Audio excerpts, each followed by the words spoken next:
personally, when we talk about negotiating, I think we all think that it's salary. You can Mm. negotiate whatever the heck you want. I just put that in my IG stories today that like this company keeps reaching out to me about this hybrid role. And I replied back and I was like, I'm not looking for hybrid, remote only. So you can negotiate if you want remote, if you want hybrid, if you want something that's close, you can negotiate for more time off, more PTO. You can negotiate for education reimbursement. You can negotiate for more 401k matches or higher match. You can just don't think that negotiation is just your salary. It's definitely not. What you should always be doing is whenever you get a job offer, take that money and then ask them, or take that job offer number and ask them to send a list of their benefits and whatever premiums are coming out of your paycheck and let them know that you get back with them tomorrow. If they gotten that far that they're picking you, you their candidate. Like Yeah. you doing nothing but putting them on the nervous zone because now you putting them on hold. They're so used to people just saying yes. So they really are going, your chances of them saying yes to whatever the hell you ask for the next day is going to be yes, because they're going to think that's why you made them whole 24 hours. Yes. So look at all of that stuff, see what's coming out of your paycheck. Whatever's not there, negotiate for it. All right. Thank you guys so much for tuning in to another episode of the Honest Plan podcast. I am your host, Tiana Hicks, and today I am excited. I feel like I'm excited on every episode, but I am excited because I am joined by Timeka Green of Heyyy HR. She is nothing but gems. I feel like I spent the entire weekend like just going over like your YouTube content and your Instagram content, just learning how to level up in my 9 to 5. So I'm so excited that you accepted our invitation to join us on the podcast. So without further ado, Ms. Timeka, please feel free to introduce yourself to our audience. Well, Tiana, I just want to tell you, I thank you so much. Like, I know that folks think, well, she knows her from the E-Brand Club. It's difficult to stay in touch with everyone that's in the group. I mean, it's a pretty large group as well. And so I am so excited that you saw the connection there because honestly, I feel like that's an area where a lot of my clients struggle, and I feel like they can benefit from it as well, like a lot of the things that you've done. But more importantly than that, when I read on your website and what triggered you to create it, I was like, oh, this is like Imagine Heaven. So I'm so excited to be a part. I think that together we can help our sisters get better, and that's all I think both of us are aiming for. So I guess to tell the folks a bit about myself, I am Timeka Green. I'm a human resources professional. I've been in HR in the work of HR for 10 years. I started my master's degree about 2, 3 years before it. So a little bit over 10 years. And I'm happy to be in this space. But the more I talk about the numbers, I'm like, oh, I'm getting up there, a little older. But No. I have done everything in HR, from being an HR assistant to an HR specialist, journalist, associate, assistant manager, director, talent acquisition specialist in various industries, from hospitality and rental, property rental, to organ and tissue donation, to pharmaceutical, to local government. So now in the tech space, I'm pretty sure I didn't catch them all, but I've been all over the space with this thing, and I'm just excited to be out here to help whomever can be lifted from this. Yes, I love that. And I just love partnering with other women and other female entrepreneurs that are not like that are like kind of reaching back and pulling other women up as you climb as well. So it's one thing to like reach a certain level in your career or in your financial journey, but I feel like it takes a whole nother type of person to be like, okay, wait, that journey was a little hard. So let me just turn around and help the next woman so she doesn't have to fall, or to, make the journey a little easier for the person that comes behind us. So thank you so much for everything you do. I know there's so many women, myself included, that appreciate your work. So thank you. You are so welcome. And I mean, that's the start. I'm happy you said that because that's really the reason, or the engine, the creation, the motivation behind Heyyy HR. I didn't, when I first started, I had no clue I wanted to work in human resources at all. I originally started, and I can go back as far as like middle school. We used to do like the career class, and my teacher made us do like the personality assessment and then match it to the job that you want to do. And I was like, forget what this thing is saying. You're telling me technology is going to take over the world. Okay. And I want a job where I can still be employed if and a machine can't take my job. And so I thought that I wanted to be a doctor, OBGYN. And then I went to school, started for it. And I wanted to start undergrad, then go to med school. But I got pregnant with my daughter when I was in my sophomore year of college. And I was also, or am now, a survivor of domestic violence. And so that really put a change on my plans. Yeah. So I was like, okay, well, I'll just be a nurse. And so I started with that, hated it. I was like, oh no, I can't do 30 years of this or 20 years of this. And so my sister, I guess I was kind of having a midlife crisis because had never been in school where I wasn't doing well, where I wasn't energized by the work, where I wasn't, feeling like I was getting the gist of it in lectures and like studying was just a reminder or making sure that I was on top of it. It was like I truly struggled in nursing school, was a nursing assistant, hated it as well. And I talked to my sister and she was like, why are you having this moment? Well, as you can see in my background, I'm a planner. I'm Yeah. totally love planning. Love I it. love it gives me some relaxation. It makes me feel a little bit better when I can grasp my life. And I had no plan. At that moment, I was like, I have no plan. Like, what do I do? Everything I'm trying is not working. And my sister talked me into going to graduate school. And I was like, well, graduate school is for smart people. And she was like, but you are smart. And I see you in the business environment. So dived into that and stumbled into taking extra classes that were HR and just loved it. But I thought that, okay, I have an idea, but it was still difficult. And as I went through that journey, and I learned more and I worked more places and I got more connections and I grew my network, I realized that, gosh, this road could have been a little bit easier.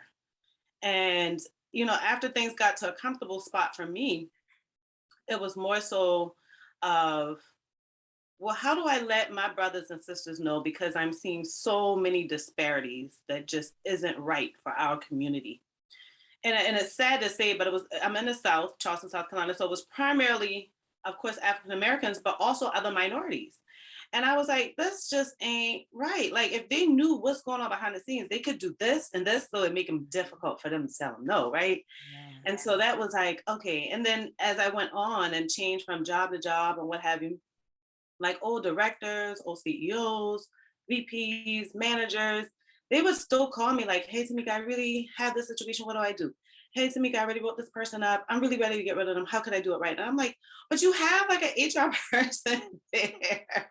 And so I figured, okay, I'll start a YouTube channel. So when they call me with this stuff, I can just send them a link because Yeah. I'm spending all of this time on the phone. So there goes the creation of Heyyy HR, but more so than just definitely wanting to get some of my personal time back with not feeling so overwhelmed with helping so many people. Yeah. It was because I really wanted to put a kind of close that gap a little bit more with the disparities amongst minorities when they're trying to get hired, promoted, recognized, what have you, throughout their career. I Yeah. love it. I love that. And Yeah. so you actually already answered my first question and you knocked it out of the park.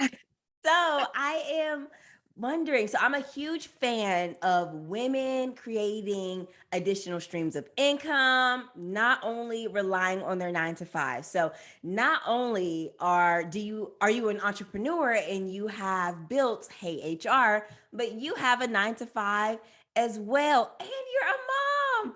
So walk us through, because I have people that come to me like, Tiana, I do not have the time. And I know that you're busy because when I reached out to you, you're like, listen, the whole month of April is planned, boo.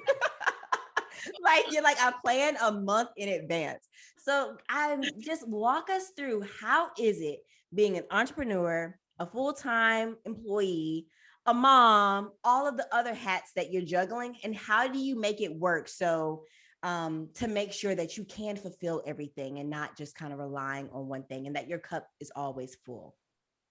I think the first thing for me is really that this area started for me not out of luxury, but out of necessity. Mm. And so when I started this, long before I even could think that there was other avenues of income that I receive now, like before I even realized that those were a possibility, or that, oh my God, why are people doing this? Before it was like YouTube and the internet became big, you know, I started my career and I was a writer. I was a technical writer for government contracting. So I wrote like all of the instruction manuals for MRAPs, all the big machines that we see out on war. I would write the instruction manuals for those, right?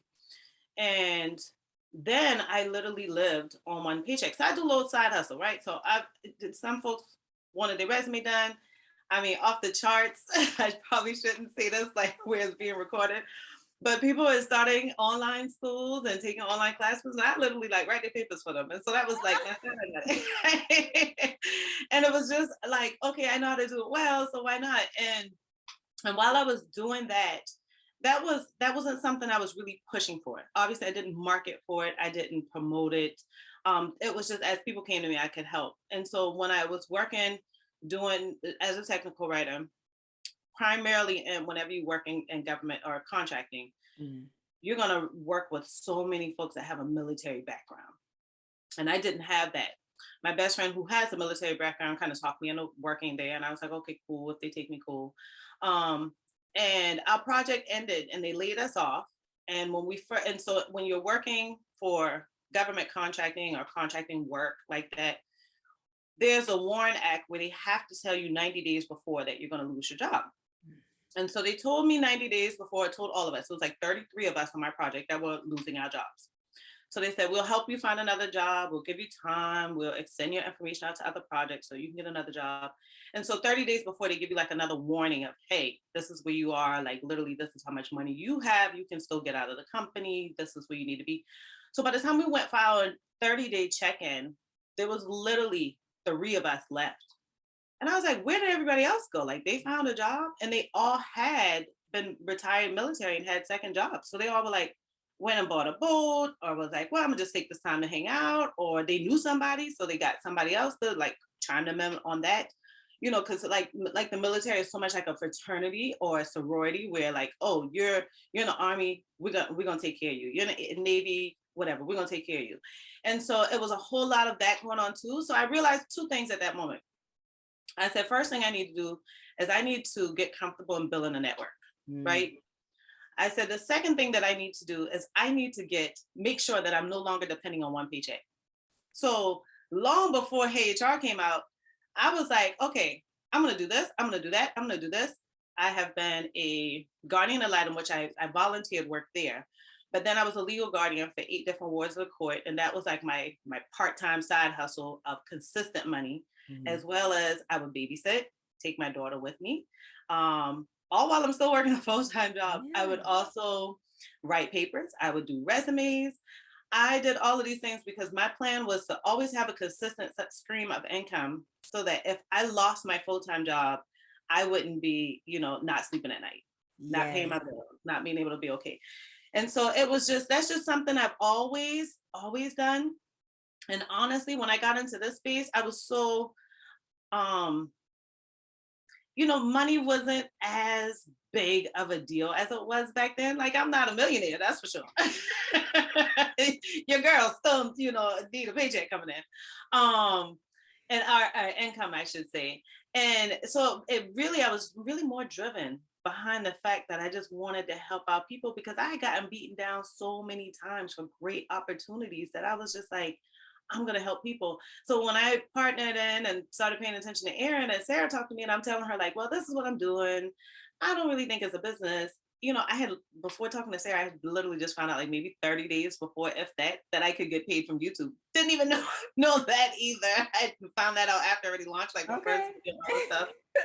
And so, after that, I was like, okay, cool. Now, if I can make money from YouTube with affiliate marketing or affiliate links, from just Google AdSense, from brand partnerships and sponsorships, then what else are folks doing that's in my realm? And so I just started doing a lot of research and just paying attention to what other folks are saying, and said, okay, well, this will be nice to substantiate the cost of literally all my overhead for my business, because I was just carrying that out of my paycheck. So I was like, okay, good. If I can just make enough money to take care of my business expenses, I'm fine. Yeah. I'm happy. But it really is just, I've been a single mom. My father died from prostate cancer when I was 9. My mother raised 4 of us by herself. She's always worked. She worked 20 years as a school bus driver, and so that wasn't a ton of money for her. We grew up in the country. So Charleston, we lived in Charleston County, but I lived about 50 miles out in McClellanville, and so I've experienced some tough times, and I just figured, I want to break a generational curse. And if that comes by me creating other streams of income, then I want to do that. Because making money for me wasn't for me at the moment. I guess my dream was the American dream. I just want a house. Yeah, I like the husband, but if he don't come, that's cool. I want the picket fence. I want to be able to do things on the weekend and enjoy it. And I'm able to do those things. And so at this moment, I'm just like, I want to see my daughter, my nieces, my nephews not struggle through life the way I did. Like, I want them to feel like they're living on a bit of old money versus having to create money for themselves. But I balance it all by planning. That's the first thing. I also I gotta admit, like, as much as I want to think of something amazing and give you like some great scheme of like, oh, I do this and I do this and this is how no, I have a solid circle that keeps me grounded. I have a solid circle that when I'm falling short, I can call them. When I'm emotionally short, mentally short, financially short, I can call my circle. People get alarmed because like, oh well, I got a whole bunch of friends. That's all the friends you got? Or you go out with your friend and he's with his boys and his boys like, well, where are your friends? No, I only got a few. So don't look for a bunch. And those are solid people where when I'm trying to balance all those things, my daughter has to go to, volleyball practice, or when she was younger. Now I'm kind of cheating the game because my daughter's 18, she's in college, but throughout time before, it was like when she had to do things, I had folks I could call, my mom, my sisters, my best friend, even my neighbor, to say, hey, can you get her there? I'll pick her up. So having a good circle has helped me a lot. Planning has helped me a lot. Sticking to that plan, not letting people tell me what I can do, but me telling them what I can do. And truly using my time effectively. So if I'm standing in line at the DMV or to vote or whatever, I'm making use of that time. I'm not just scrolling on social media. Okay, let me bring this, and this, because I'm going to work on this while I'm waiting. So I really try to make sure that I'm strategic with my time. But I also try to make sure that I find some way to give back in myself, to re-energize, to keep going. I don't think I've done it as much as I should have or could have, but now I found that to be even more and more important as I go throughout my career. But I feel like I balance it just by, planning, having a good circle, and thinking ahead. Like, when I plan for things, I don't think, well, I should do this and then I'm gonna see how this goes and then plan this. No, it's like I think high and I work my way down. So like, okay, I want to make sure that I can reach, 10,000 people within 2 years on my YouTube. Okay, so how do I get 10 people? How do I get 100? And I work my way back to that large goal. So I think that's how I kind of strategize it as well. Because with that, you got a balance, you got a timeline, you got an idea. You can give yourself some little wins in between. So as the work gets hard, you can be like, well, I still did this. I did that. Okay. Yes. I love that. It was so many gems. I'm like, oh my gosh, there's so many things that I want to unpack. The first thing, so people may hear you talk about Erin and Sarah. So if you guys don't know, she's referring to the eBrand Club. We're both in the eBrand Club. So shout out to Erin. So I've been actually in like the eBrand Club for a little while now. So it's really, really, really great. I always say, you guys, find a coach that has a coach. And it's so important to have community, to be in a tight knit circle of people that have the same, like similar goals to you, working on the same type of things that you're working on, and that can keep you level headed. So not only did you touch on that from an entrepreneur standpoint, but also how important that was for you when you're balancing all of those things, like when you're trying to be a mom, when you're trying to do the side hustles, when you are when you get those trying to, yeah, this job and you're like, this is my dream job. And then you get that rejection email after having 3 or 4 interviews and you think you really land a job. Like, you need somebody to vent that out to or something. And let's not forget that when we say build a circle, we build a community, make sure that it's a safe space.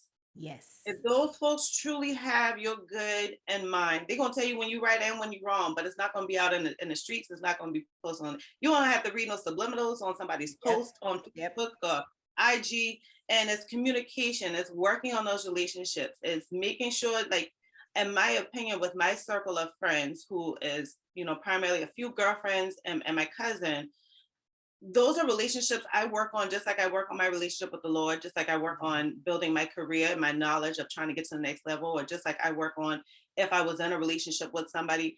I work on all of those separately because relationships are just like a flower. If you just leave them there, you don't water them, they're not going to grow, they're not going to sprout, they're not going to look green. But Yeah. you have to water those relationships over time so that they can give back into you just like you give into them. Yes. Love it. Love it. Love Mutual it. reciprocity around here. Yes. Love it. And so another thing that you mentioned was that once your job laid you off, you were like, how in the world are other people either A, already ready for retirement, or B, already had a job in their back pocket? So I've been like on Twitter, and there's like different I kind of use Twitter for like networking, I guess. Yeah. They have like Twitter Spaces, and a lot of people from LinkedIn hold conversations on there, sort of similar to like the app Clubhouse. And I listen in, and one of the things that stood out to me from a conversation that I was listening in on was someone was saying, always date jobs. So, like when you're in your dating phase with a boyfriend or a girlfriend, you don't put all of your eggs in one basket because you don't have a ring yet. And so they were like, a job is the same way. Like anything can happen. They can close their doors, or they can say, hey, this is your last 90 days here. Oh, So yeah. he was like, always make sure you're networking with other jobs, even if you love your job, and even if you're not really ready to leave just yet, just so you can have something in your back pocket. So I would love for you to share with us like some tips on how we can be networking as like young professionals. A lot of my audience is like kind of fresh out of school, first generation college graduates. So there, we're winging it out here. We're just Absolutely. trying to do Oh, the best that yeah. we can. Every What time. advice do you have for us? Let me tell you something.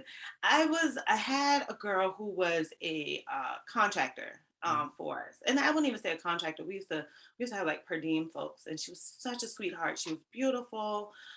She knew our CEO, and we needed like a crutch of somebody in a particular position for a period of time, and then we're like, okay, this will give us time to really find someone full time. And so she came on and she worked with us for a while. Her and I just naturally did well together. The laughs were natural, the conversations were natural, good and bad. And it came to the time that her like contract period was up, and I was like, "You're not staying with us. Like, you already can build this relationship, and this is what you're gonna do." And she was like, "Tamika, I'm only dating these jobs. I'm not marrying them." And so I heard that maybe about, I guess, now that's been, oh Lord, about 5 years ago, and I thought about that, and that has definitely stayed with me. And that's my idea. So when we say dating, people go, well, how long should I date them? Don't put a time on it. Oh, Make sure you see what you're getting out of it. So put in objectives of what you're trying to get in these jobs and make that your timeline of, okay, I'm going to end this relationship at this moment. A lot of people feel like, well, my parents have been with this job for 20, 30 years, and I don't want to do that. But people look at me job hopping and then they don't want to hire me. So what should I do? Well, the point is that in this dating period, you are creating a resume that's telling your story, where your story's growing, growing, growing over time, like a nice big oak tree. Okay, you start really small, but now we see that it's getting bigger, it's getting thicker, it's more trees, it's getting more flesh, because now you've learned more software, you've learned new skills, you've interacted with more people, you've worked in different environments, you've created new environments, you've solved problems for organizations, you've saved money for organizations. People go to say about the day-to-day duties of what they do. No, your resume should tell how you took them to the next level, because that's what we do when we're in a relationship, right? When we're dating, we leave, and if it didn't work out on the good side and he went for somebody else, you're like, I already built him up for her. Okay, so you introduced him building to all the new things. he never knew anything about going, sitting front seat at the concert till I took him on the front seat, bro. And so we think about those things, and we got to put those into our careers as well, because it's so, so true. For them, it's a business. Why are you making it personal? So for them, it's transactional. Again, why are you making it personal? For them, you're a number. Why are you making it personal? I don't care how good they feed into you, how much they love you, how much they may have sent you flowers because your granny died, or sent you a meal because you were out on pregnancy leave, or paid for your college education because you got tuition reimbursement. That is a part of their system to retain you. It's a retention tool. It's not that they've committed to you. This is their way to keep you with them. And so, I just think that is so true. So true. That's definitely my mentality. But I don't think, just like, well, don't follow my personal life with dating, but I don't believe in dating without a point, a reason. Make it Yes. purposeful.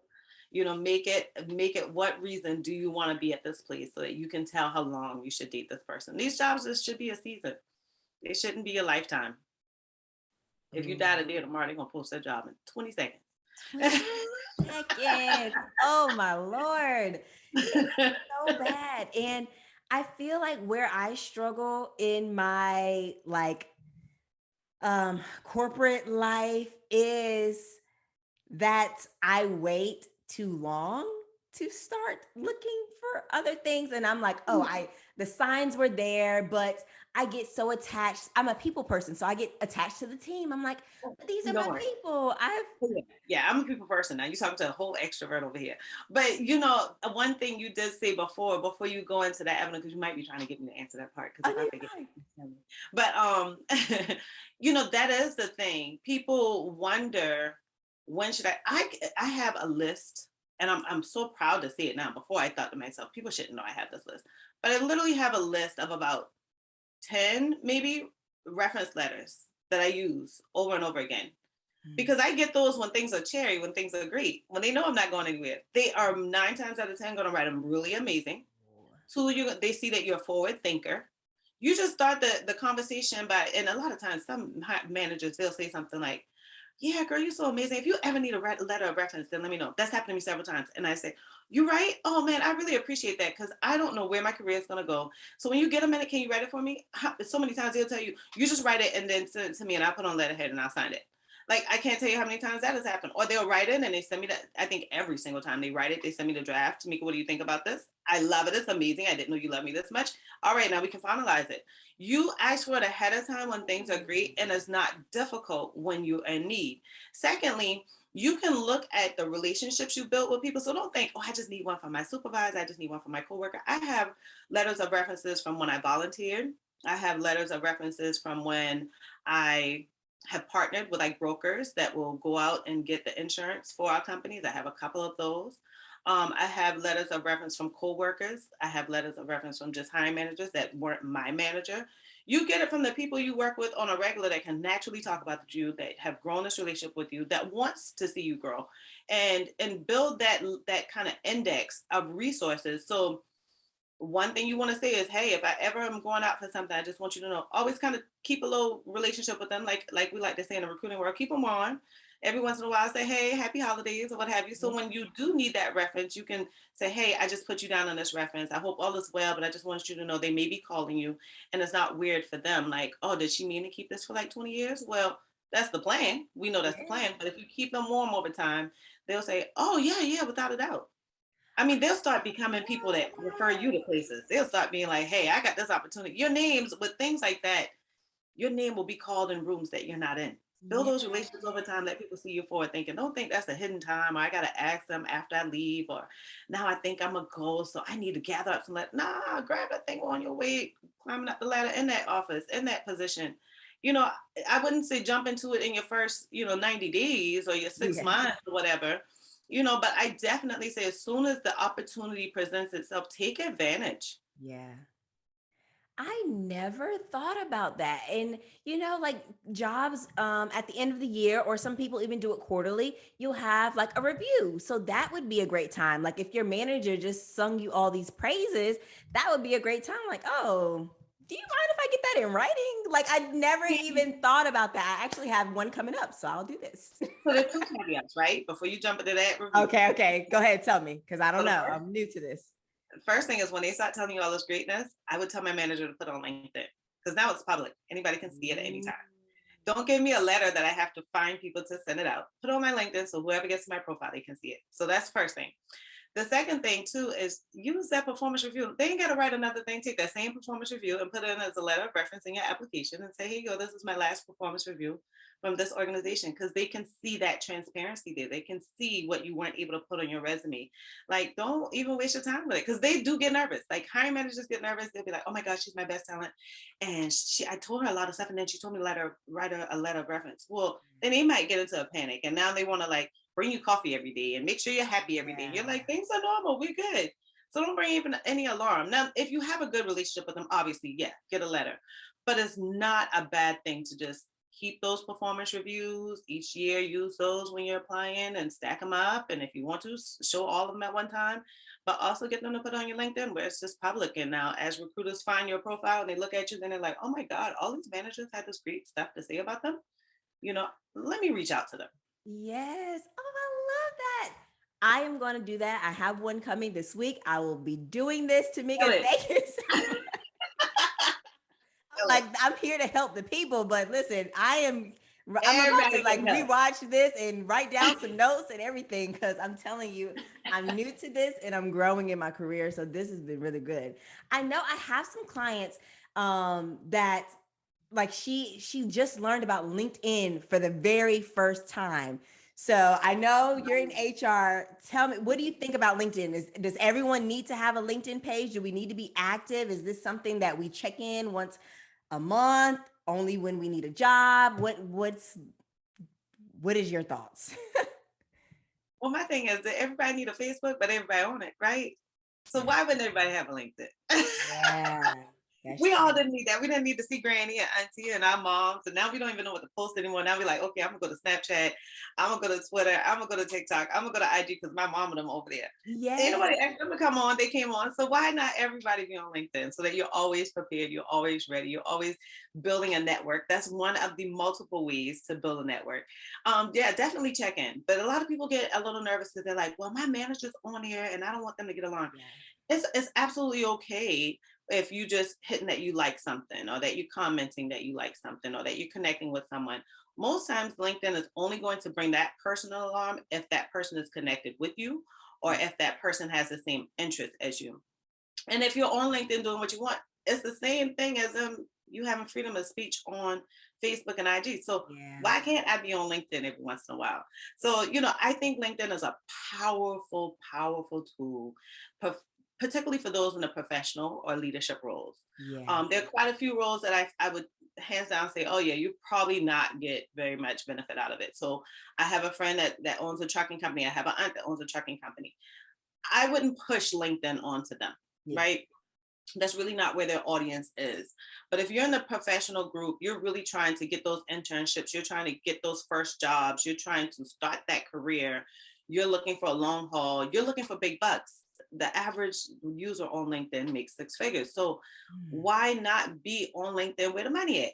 Second thing is you can learn from these folks. Like these folks, I connect with people that I might see on the CBS News in the morning, or that that came across my IG all of a sudden, and they have this big following, or their career is amazing, and I'm like, oh, I want to connect with them. It's nice to see, what are they talking about on a regular basis? Let me look at their resume. What did they grow to? How did they start? Where were their turns? That's a way of getting an idea from someone without having to literally sit down and do like we're doing, like an interview, where you can just find out, like, one person that really caught my interest on the CBS News was, I think her name is Basama St. John. I believe she is the VP of marketing. She's been the VP of marketing for Uber, as well as I believe Apple. I know what caught my attention because first I loved her colorful personality. I just loved her talking about, the African American minorities and the struggles that we go to when she is really from Africa. And I thought, wow, she's received so much more. It's like an extra level.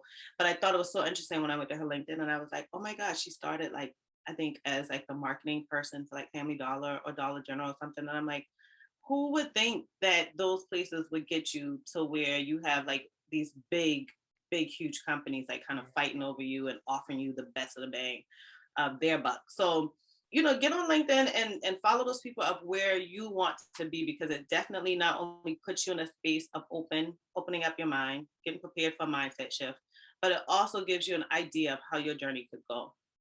I love it. I love it. So I'm sure we have like people on here that are listening and they're like, okay, HR, like this is something that I've been interested in, but I just don't know like how what I'm currently doing can get me in a position to land my first HR role, or I don't know what um transferable skills I have to be, let's say, a recruiter or a talent acquisition, or there's so many HR jobs. Like I'm just naming when I think of HR, the first thing that comes to my mind for some reason is recruiting.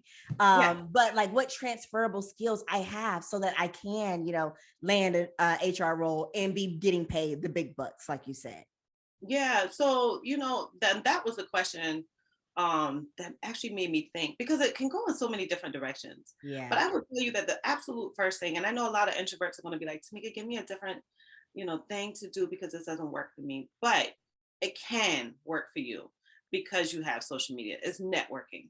Mm. You definitely build that network. Like in a grocery store, you know, if you see somebody with kids, like talk to them. I remember that I finally got out of working at Publix at $7 an hour and got a job in the call center locally here after I had applied for like 2, 3 years straight. Never got, either didn't get a response or got a rejection. And it was like the growing easy place to get into at the time. That would be my first corporate job. And I used to love that we had this family, a mom and her 2 kids that always would come in, and her kids loved me, and I would just always make jokes with them, and I would multitask. Like I'm checking them out, but I'm still like, oh, is that your new sweater? And da, da, da, and like the kids would love me to the point where the mom said, like my line would be so long, and I would say, why is only my line long? And she said, Yes. my kids don't want to go to any other line except yours. And I'm like, oh, that's so sweet. And so she said to me one day as I was checking her out, and she had been coming to the store for quite some time. She said, what are you doing? What are you doing in life? Where do you want to go? And I said, oh, well, I mean, right now I'm in college, but I definitely want to work at back then it was Suncom. I definitely want to work at Suncom. I've been applying there like crazy. Like that was like my dream job at the moment. Yeah. She said, really? I said, yeah. She said, well, did you apply? I said, several times, several times. She said, what's your last name? I said, Green. And she said, okay, let me write this down on my receipt. And she wrote it down, and I said, okay. And I said, you know somebody that works there? She said, I work in HR. She said, I'm literally quitting next week. But I'm going to make sure you got an interview. She said, you got to kill an interview, be who you are that I see in the store every day, and you'll be fine. And she got me the job. When I got there, she wasn't even there anymore. But that's what networking can do. Use every opportunity that you can to build that network, because you just never know who you're speaking to. You never know who you're interacting with. You never know who knows somebody. You never know who's a cousin, sister, friend, or somebody that can help you get in to spaces that you probably would never get into any other time. So networking is the first biggest thing I would say. But I also tell people, and I will say I got my start in the HR and networking. I was in school. I had gotten laid off from the government contracting job, and my cousin was in the class with my then HR director, who became my HR director. And she went through, interviewed 3 different people. I was number 4. And she had called me, rejected me for the job, and then called back like a week later and said, hey, Tamika, all of the people I offered this job to declined or withdrew. She was like, you're my fault. What do you want to do? And yeah, and we rock and roll for like 2, 3 years. So again, networking is just so big, and I think that's the easiest way to get in. For the introverts who are like, I don't want to talk to people in the grocery store, and I don't want to, I don't really talk to very many of my family, and da da da. What you could do is use social media to that advantage. Like, get in them DMs. It's just the two of y'all. Like, connect with use hashtags to that. Like, niche it down to whatever career field you want to go into. Or if you want to work from home, like hashtag WFH, or work from home, or work from anywhere, or remote work, or what have you, and see what comes up, and look for the talent acquisition specialists in those companies. Yeah. And send them a DM with your resume after you've applied for whatever you think you could fit for. Make the job easier for them by doing those things, and they're more prone to respond, because we do get overwhelmed. But if you kind of already built in all of this stuff, I don't have to go look you up, find out where you are, then 9 times out of 10 I'm going to reply. And I think all HR or recruiters are that way. So use social media to your advantage, since you're not that person to literally talk to the empty folks in the crowd or to walk in a room and just start talking to anybody. If you're not those people, I feel like social media is a good place because you can make it a private, intimate conversation. You can find connections from watching them for a while and see what makes you connect with them and reach out. It's not weird. Like it happens every day. Yeah, yeah. And I think I spoke about this a little bit on either on Instagram or podcast episode. Content merges together now in my head, but I talked about that, like Twitter, like that's what I was referring to earlier with the Twitter spaces. And I learned about that and how often they meet from LinkedIn. And so just following creators. And honestly, at first I found them on TikTok and then I added them on LinkedIn. And then they're like, hey, I host calls every Monday on Twitter Spaces. And so that was like just a great way to not only plug into their stuff, and one, they see that I'm like actively supporting their content, or if this is their business. And then they also bring people up to the stage to ask them questions, kind of like a pick my brain type of thing. Like, of course, you're not going to sit there and ask them 10 questions, but maybe like write down something like really, really good, get on there, ask them, make it a question where they know that you've done your research. So they kind of remember you. So then the next day, if you want to slide in their DM, it doesn't feel so weird, right? Like it's kind of like a warm type of lead. Well, exactly. Yeah. That's a really good description. But on top of that, it makes your chances of getting response so much easier. Yeah. There are some people that respond out to me or that send me a message, and I remember them from being on my lives on Thursdays, or I remember them from always just liking, not even saying anything, but just liking like a post in my stories. And I'm like, oh, hey, what do you need? What can I help you with? So that's a good thing to do. But even if we want to get out of the social media space and folks are like, yeah, but what can I do on my job every day? That's another avenue, right? So I think the first part of that is, I don't think people realize that the key to interviews is your resume. You could totally not have ever worked in the space before, but if your resume speaks to that, I've picked people and literally I'm on a screening with them and I'm like, why did I think that they were a fit for this job? It's because they've built their resume in a way that I only see this job for them. So always use like a subtitle. So if I know, okay, my goal is to be a senior talent acquisition specialist, I'm gonna put my name, my address kind of small, but I'm gonna put my name big because I always want people to remember my name. Yeah. I don't think people realize that whenever we're interviewing or we're thinking about interviewing someone, we literally call you guys by names as if we know you, especially if we're really excited about this person. So put your name there. And then under it, just put senior talent acquisition specialist, HR generalist, executive assistant, financial coordinator, whatever the job is that you want, social media designer, like these are really jobs too, engineer, whatever the job is, put it there. And then make sure that what you're doing is listing every skill you have. So if that job description has these skills that you've already acquired, you might not even realize that you're going to do that into this role too, right? So I'm trying to do a career pivot and I want to be a project manager, right? Well, the project manager job description is going to say coordinate, timeliness, using software, keeping communication. Like you've done this if you've been an office manager. So use those same words, put those in there. And now you never know what technology folks are using. So list every type of technology you're using. If you don't even hit on the actual software that they're using, the fact that they can see that you've grasped that tech acumen where you truly know that when you get into the software, it's not going to scare you. Like, oh, she's already used this, and she'll be fine into this system. So, kind of use everything that you're like, me and you are using Zoom, right? Yeah. People think, well, should I put Zoom? Hell yeah, put Zoom. Everybody's doing like these virtual things now. Yeah. If you've been doing Google Meet with your friends, use Google Meet. If you've ever did that doctor's appointment and you did that on WebEx, put WebEx. Like put these names on here because you've used them, you've operated them. They can see that these new things won't scare you away. So that's the biggest thing. Use all that space. Like people will give me resumes, and I do resume reviews pretty much like every other month, where I just go through a free resume review. If you're on my email list, then I'll send an email out to the folks on my email list. They'll send me back their resumes. and I'll review it online. And one of the biggest things that I find myself saying repetitively is to use the white space. Like we think we're just supposed to put it there and then just start doing these bullet points. No, like put a column over here and just like do a vomit of words of every skill you've ever used, everything you've ever did, because you can catch that applicant tracking system and somebody will get your resume. It's scored high by the system, by the applicant tracking system. They get it, they're looking at it, and they're looking all the way through everything, and they don't even realize like, well, where did I see the skill? Because I see a whole lot here, and they don't even catch the fact that you've never done a job. Yeah. Oh That my happens so often. goodness. Oh, that is so good.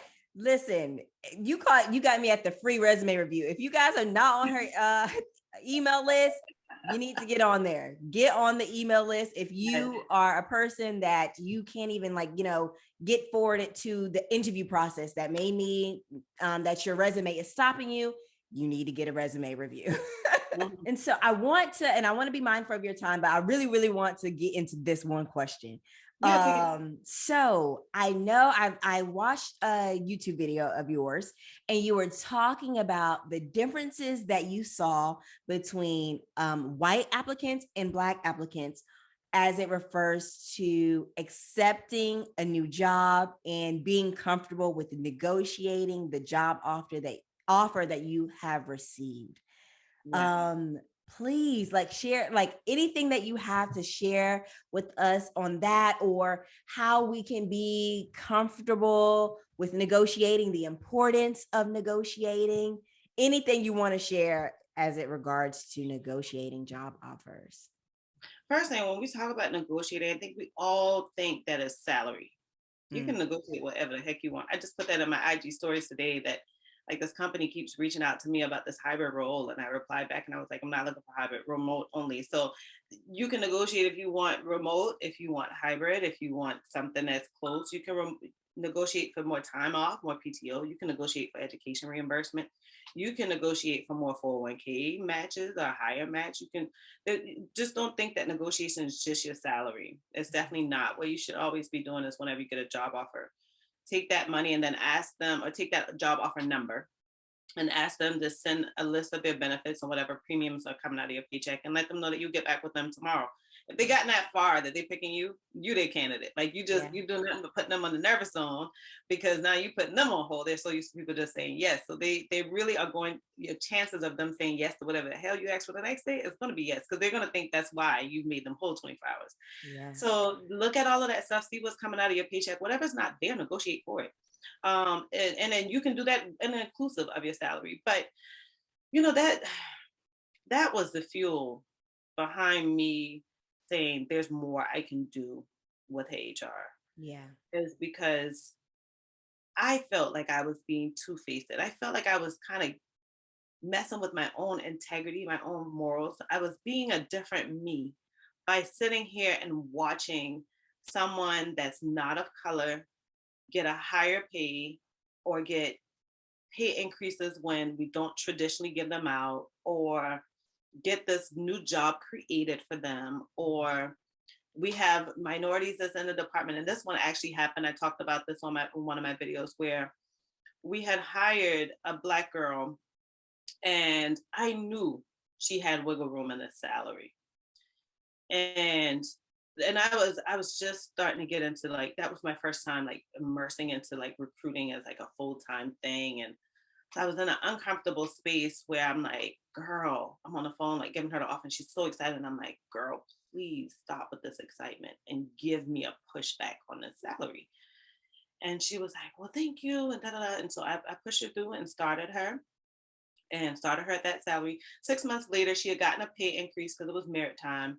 And we brought in someone that wasn't a Black female. She was still biracial minority, but she was white and something else, but obviously kind of had those white privileges. Yeah. And they offered her the exact same amount as the girl that had gotten a pay increase. And I was just like, huh? She hasn't, and her requirements, this girl, the Black girl, had a master's degree in this. She'd shown what she'd grown organizations in different efforts and did a whole lot of fundraising to get company money into the company. She had worked with so many types of people and it was just so diverse. And this girl, like literally, now when I say job hop, she was like at a different job every 2 weeks. It felt like it was insane. And I was just like, how? There's no comparison here. And so that type of thing really made me say, I got to figure out how I can tell people this. Value yourself. It's a mindset shift. I can tell you guys all day long what to negotiate, how to ask for more money, da da da. But if you don't believe in yourself, if you don't believe you worth it, you ain't gonna never do it.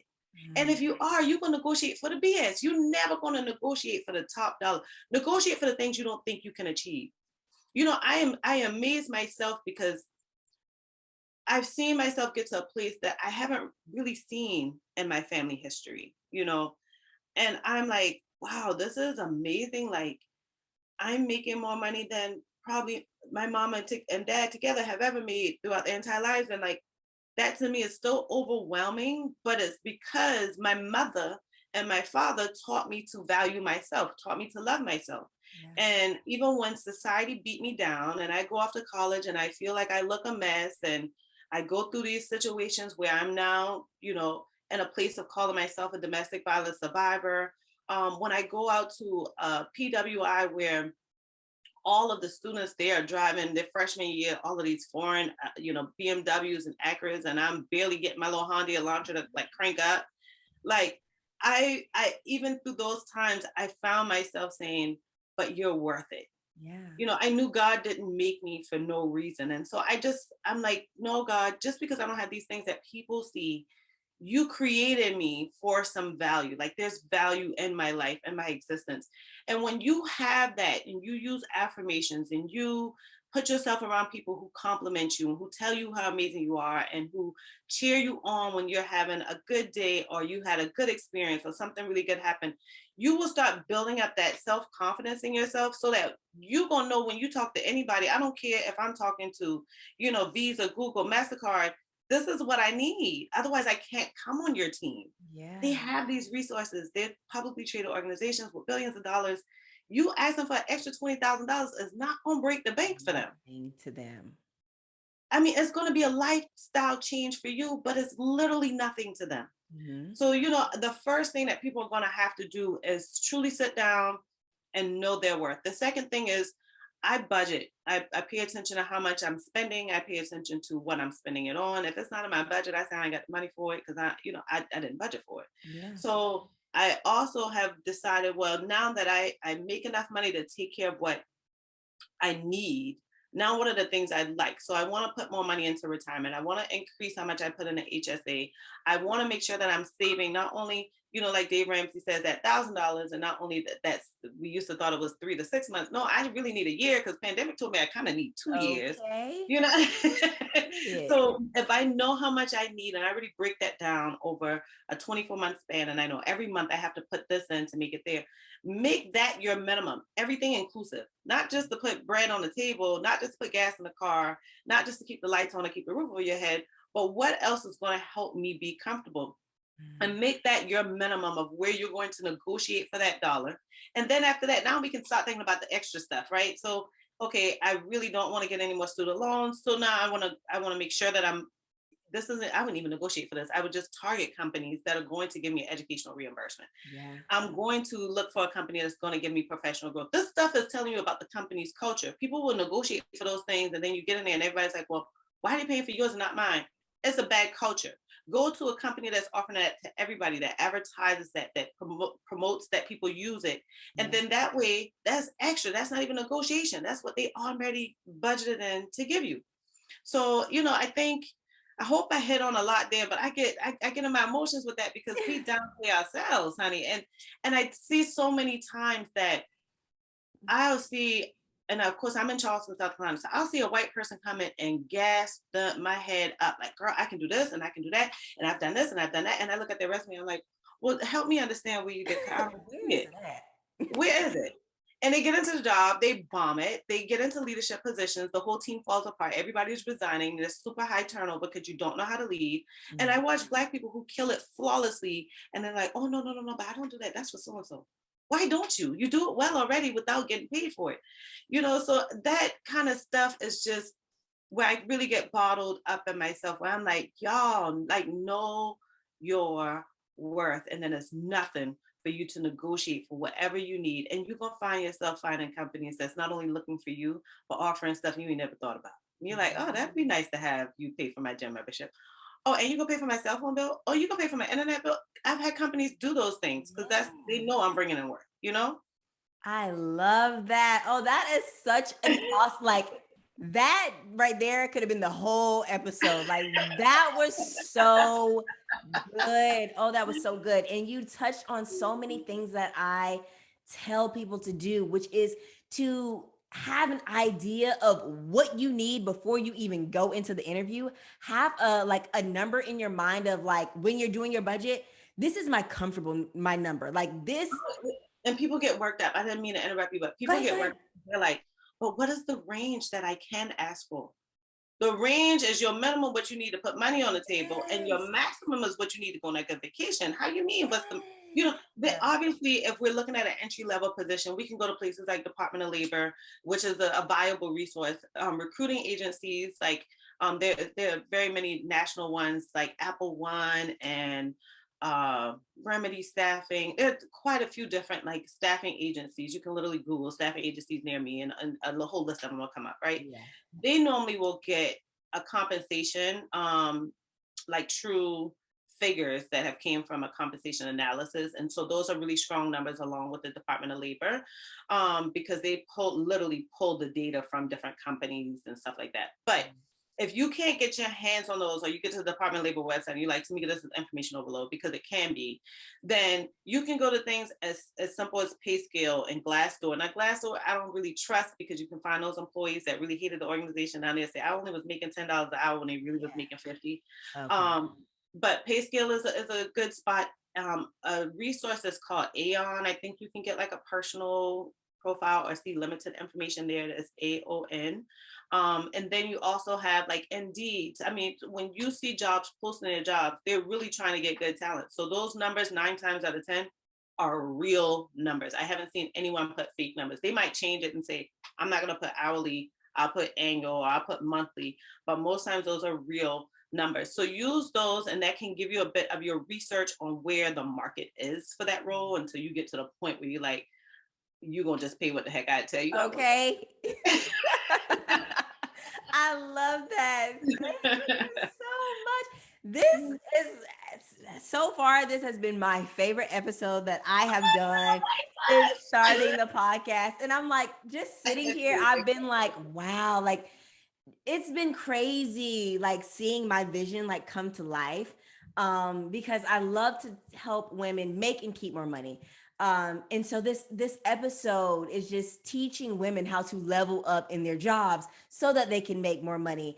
And I just want to be of service to people and bring in people that are of service to people and that are experts in their field. So this has totally warmed my heart. And I'm like, see, this is my dream. This is the goal of the podcast. So thank you so much. I can't even say it enough. Thank you for You're everything. so welcome. You're so welcome. But that passion is what people should look for when they're looking for a job. People are always like, oh, where do I go? What do I look for? If you're getting that excitement out of what you're doing for that company, keep doing it. Hence the reason why I'm still working full time. I love HR. I feel like I bring more value to my audience by continuing to work in it. And so that's why I want to work in it. Even when I may not ever need that paycheck again, I'll probably still work in it. I'm young enough, I can still kind of twist a few things around and get things done, multitask. But at the end of the day, when I get that same passion. And so I want everybody to know that you go looking for a job that gives you back that same passion just from executing, from your outputs, your end results as well.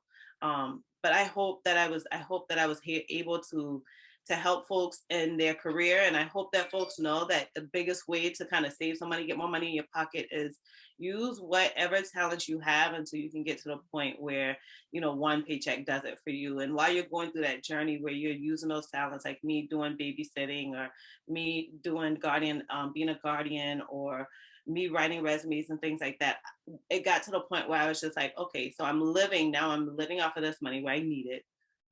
I want one job that's going to give me all of this already, so I can do one job for it. And so, make yourself different milestones over time, but ain't nothing wrong with doing a little side hustle so you get to where you want to be. Yes, nothing wrong with it. So, Mr. Beagle, before we let you go, please tell us how we can find you, anything that you have coming up, how we can work with you, all of the things. So, go ahead and let us Awesome. know. So I'm on Instagram. You can get a whole lot of in my story. I always tell people this in my stories. You're gonna get the whole personal me, but if you just look at a reel, you're gonna get a quick glimpse of whatever I feel you guys are itching to know about. And on my grid, you're gonna get all the education and a bit of my personal life and kind of my journey. But if you get in my stories, you get this real southern Geechee girl that comes out a lot. So definitely IG. I'm excited about being on that platform. I'm excited, so excited about my YouTube and growing to where it has. I wasn't expecting that before I even get to, a year and 6 months, I'd be over 2,000 subscribers. I appreciate the Lord for that. And so I definitely try to look at my analytics or pay attention to my email responses, or I do polls from time to time on LinkedIn as well as YouTube and IG to do videos that are catered to you guys. So you can definitely find me there. IG and LinkedIn, IG and YouTube are both Heyyy HR with 3 Y's. And then I'm on LinkedIn as Timeka Green, MBA HRM Sherm SCP. So all those letters at the end. But if you're trying to do a quick search, if you go to my IG LinkedIn, my IG link, it has all of my profiles there. It also has my website there too. My YouTube channel has all the ways to contact me. You can always send me an email at Timeka@heyyhr.com. You can definitely go to my website to see, more information there. I just launched my website, but I'm definitely adding more to it. While we were talking, I thought to myself, well, they probably just want to know how to level up their career. And so I definitely did a discount code for you guys, which is called Honest 40, is it? So I feel like I only put that for the Level Up Your Career ebook. But what I'll do is I'll change it and put it for all 3 of my ebooks, because we talked about folks in their HR career and how could they grow in it. I have a HR toolkit that to me I feel is only $9.99. I'm definitely not going to throw out that sales lead side that is only $9.99. Go grab it, but somebody might not damn have $9.99. So we have 40. I'll do 40% off it, as well as the Ultimate Resume Guide. Just know that if you get the Level Up Your Career ebook, the Ultimate Resume Guide is just literally a shorter version of it. So don't waste your money there. But you guys can find me on heyhr.com. You can send me emails at tamekag@gmail. Thank you so much, Mr. Beagle. We enjoyed having you.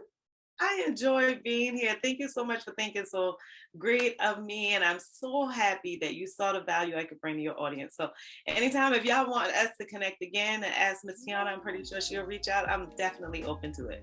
Yes, thank you so much. You're so welcome.